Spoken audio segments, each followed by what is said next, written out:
फिलहाल टाइम्स देखना शुरू कर चुका है। मैं सीमांत हूँ। छत्तीसगढ़ में इस वक्त दो चीज़ काफ़ी ज़्यादा ट्रेंडिंग कर रही है।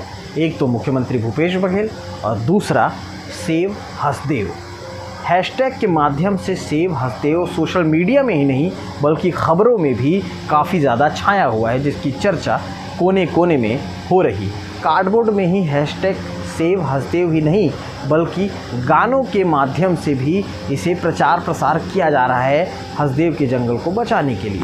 तो आपको बता दें कि इसी में छत्तीसगढ़ हाई कोर्ट ने ग्रामीणों की वो याचिका खारिज कर दी है जो खनन परियोजना से हसदेव को बचाने के लिए जारी की गई थी। इसमें क्या क्या अपडेट्स आए हैं आपको बताते हैं और इस मसले पर मुख्यमंत्री भूपेश बघेल का क्या बयान आया है वो भी आपको इस रिपोर्ट में दिखाते हैं। छत्तीसगढ़ में हसदेव अरण्य जंगल को खनन परियोजना से बचाने के लिए ग्रामीणों की कानूनी लड़ाई को झटका लगा है। छत्तीसगढ़ हाईकोर्ट ने बुधवार को भूमि अधिग्रहण को चुनौती देने वाली ग्रामीणों की याचिका को खारिज कर दिया है।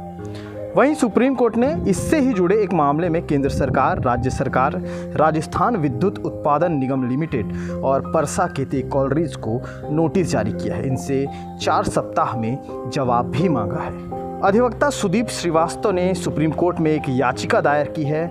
वरिष्ठ अधिवक्ता प्रशांत भूषण ने बुधवार को इस मामले में पैरवी की।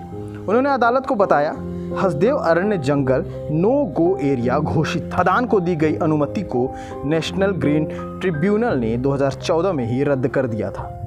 ट्रिब्यूनल ने भारतीय वन्यजीव संस्थान और Indian council of forestry research से इस तरह में खनन के प्रभावों का विस्तृत अध्ययन करने को भी कहा था।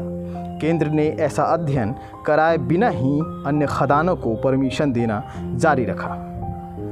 अब 7 साल बाद वाइल्ड लाइफ इंस्टीट्यूट की अध्ययन रिपोर्ट आई है जिसमें साफ कहा है कि हसदेव के जितने हिस्से में खनन हो गया उसके अलावा अन्य इलाकों में खनन न किया जाए।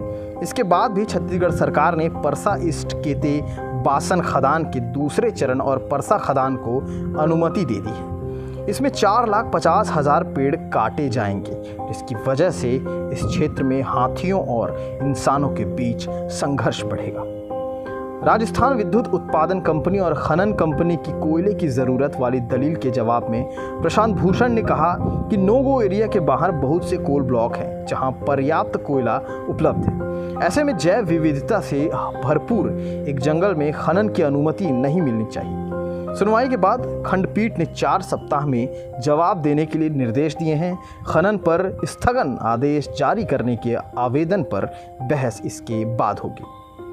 केंद्र सरकार की ओर से सॉलिसिटर जनरल तुषार मेहता ने इस याचिका का विरोध किया है। उन्होंने कहा कि केंद्र सरकार आवेदनों पर जवाब दाखिल करना चाहती है, इसलिए अभी तुरंत कोई स्टे न दिया जाए। राजस्थान विद्युत उत्पादन कंपनी और परसा कॉलरीज की ओर से वरिष्ठ वकील मुकुल रोहतकी तथा अभिषेक मनु सिंघवी ने कहा, राजस्थान को बिजली के लिए कोयले की बहुत ज़रूरत है। परसा कोयला खदान से प्रभावित ग्रामीणों ने पिछले साल हाईकोर्ट में एक याचिका दाखिल की थी।